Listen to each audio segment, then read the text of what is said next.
pag-alis ko daw tinawag siya. Anak ka pala ni B. Dati hindi kasi siguro yung mga ibang player mo, yung mga... Hindi sinusunod pala. Oo, yung mga main ano mo, hindi sinusunod mo, mga mag-gunner mo, mga team A mo. Oo.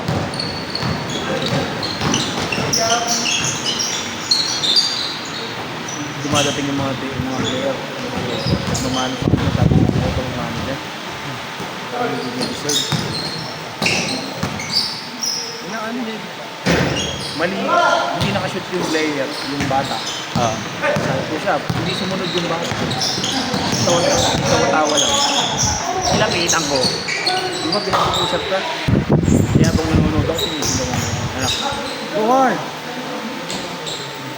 Kasi akala ko nga, yung mga una, merong mapupuntahan. Kasi tryout eh. Oo. Ang tryout, may selection na nangyayari. Sa umpisa pa lang, dapat meron na. Ang gagatas nga ng mga mga, kaya sabi ko huwag ka na magtuligay. Dami palagi ah. Siyempre, kung talent yung mga bata. Hindi mo 200 isa. Tapos maglalaro sa barangay. Yung gagamitin gold court ng barangay. Eh, 300 pesos lang isa sa YouTube doon. Minsan sa ano siya. Oo nga, may mga time na double play, may mga time na ano. May try siya. Ha? May try siya. Oo. Meron dito. Meron sa... Meron pala.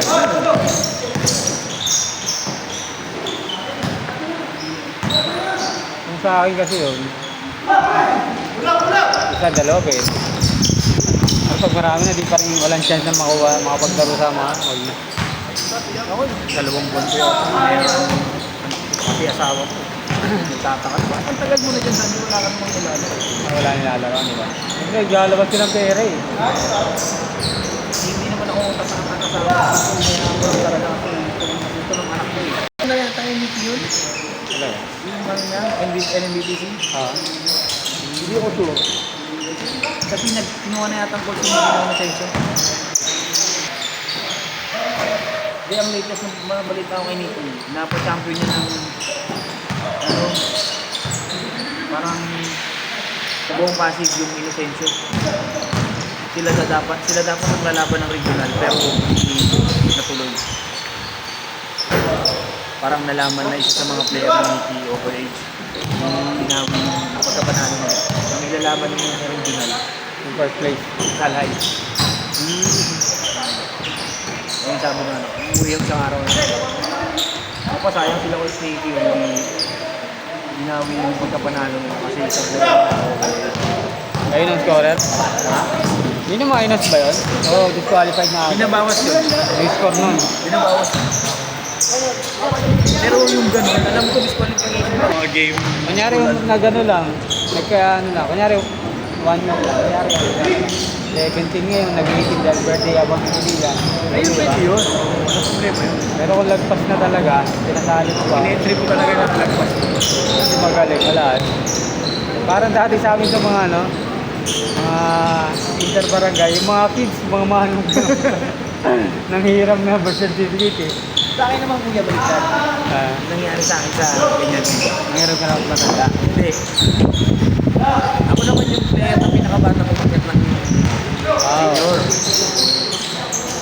Yung graduate nga ako ng high school, 16 lang ako eh. Tapos pagdating namin, paglipat ko sa subdivision na tinitira namin yun, hindi ka na pwede sa ganito, sa edad mo. Sa senior ka na maglaro. Sabi? Oo. Kasi sa pustahan, kalaban ko yung mga senior eh. Sa pustahan, sa dayo-dayo. Dayo, kasama ka. Sabi ko mga senior. Pustahan, mga senior.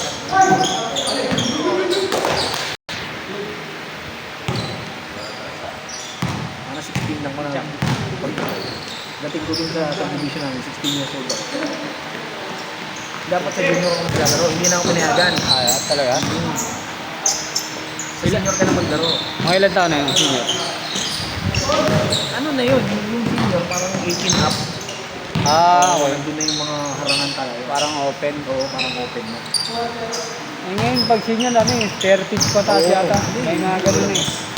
Ngayon pala pag senior ka nun, 18 above. Sabagay, yung junior dati, mga bata pa rin. Oo, dati junior. Ngayon, yung junior, yun na yung mga 18.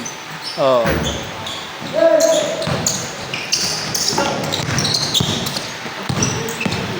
Dati talaga sa amin, mga kids, mga ano na eh, teenager eh. Kids, hindi ka sa tenga. Ito to. Tapos sabi na, hindi, naglaro ako sa senior. Sa senior na ako eh. Laro ako sa senior. Doon ka na maglaro. Hindi, naglaro ako sa senior. Pagkatapos ko naman maglaro sa senior, first game ko pa lang ako. Naglaro ako sa senior. Tinawag ako ng referee. Sabi. Tapos tinawag yung, ilan taon na to? Sabi ko, 16. Bakit dito ako naglalaro? Tapos dinapit kami sa committee. Eh, kaya na yun ni Raddy. Siyempre, makakilala ko rin sa professional. Kaya na ni Raddy yan, dyan talaga naglalaro. Hindi pwede yun, sir. Dapat kung saan yung naglalaro. Kasi yung edad niya, puta, pinababa ako. Talaga? Oo, nakalaro na ako na sa senior, ha. Pinababa ako.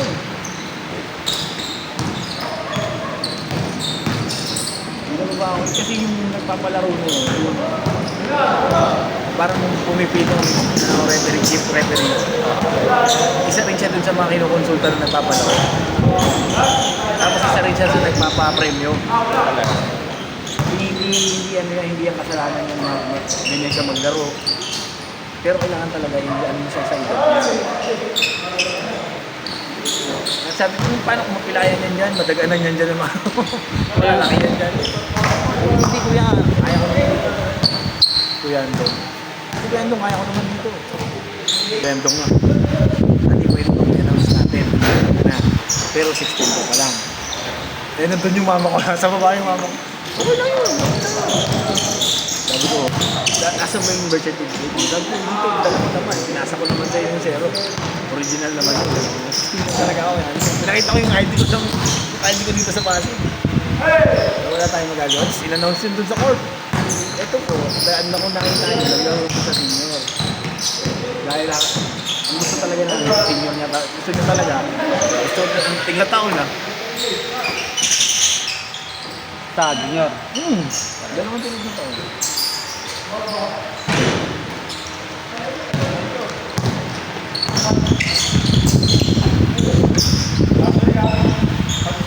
Lalo nakakahiyan yung pag naglalaro na ako sa junior. Kasi every time nagagawa na ako ng move. Matanda na yan! Every time makakashoot ka, yung parang nayaan ka ng kote. Hindi, pag nakakalaro mo na yung mga matanda at matitigas magugulang. Ang laki na ng advantage din. Tapos kalaro mo mga ano, mga parang nasa wala bang bende. Eh, yung parang naging personal coach professional, pinakamadaya. Doon ako natuto talaga kung paano max out. Mindset. Oo, kung paano max out, kung ano yung mga dapat gagawin. Ganito yung laro. Ang dapat, ano yung unang titignan. Yun yung una ko talaga lagi max out. Pero wala akong max out. Ngayon, sabi ko sa akin, parang hindi ka magagawin. Ano yun? Hindi naman kailangan tumalong na lang tumalong. Kasi nga nakakain din ako dati, maliit yung makakatawan ko. Kahit mataas akong tumalong, pagka pinamagka, hindi na ako nakakatalon. Kaya sabi niya, unahan mo ng backshot lang.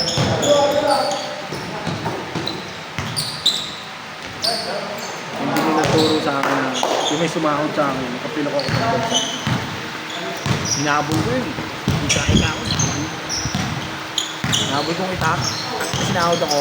Talaga? Tapos pagpatak mo ng player, yung mga nakatambay na naman sa akin. Ito nung sakit yung maramdaman mo sa court. Isang mag-react. Isang mag-react. Isin mo lang sa sakit. Tapos dumanti ka. Dumantihan. Kasi pag ganyan, nagwawala-wala. Ilalayo yun sa'yo. Diba? Hindi ka na makakabawi.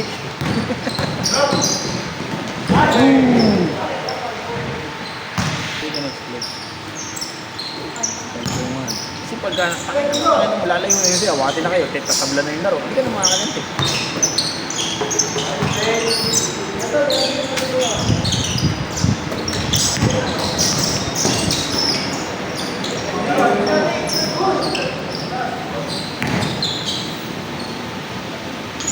Uy!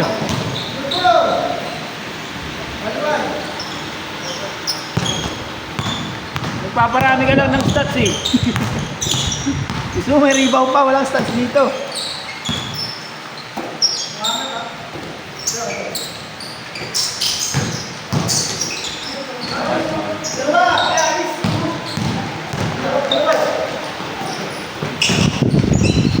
Hindi ko na kaya yun, yung biglang tigil na gano'n. Ang sati sa Tulong.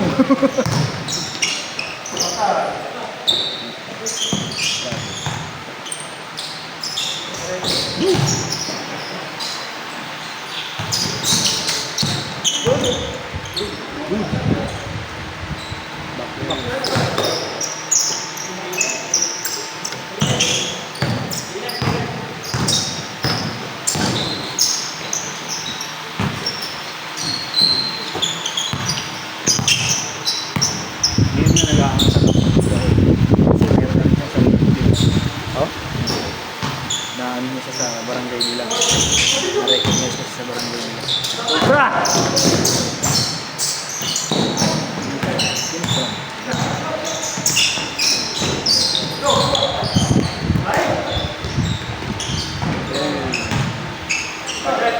Five na. Ano ba yung walang madaling araw yung touch-up sa akin? Sino? Parang pag malaki yung kita mo. Ah, Pag malaki yung dinroll, draw siya ng play tapos convert. Yun, kaya bangan ko na.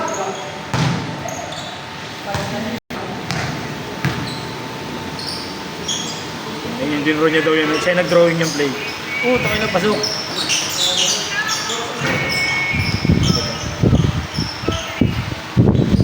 Ganda yung play, di ba? Simple lang.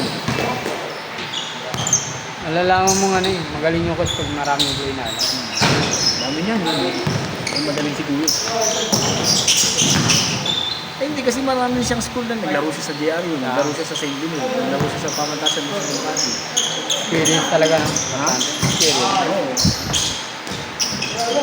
MVP siya ng Immaculada, ng batch nila. Magaling siya eh. Ang dami niya nang naayang. Panalo? Oo. Crucial yung game, yung play mo. Yung pasama. Tapos na-recognize ng vlogger. Kaya totoo ako.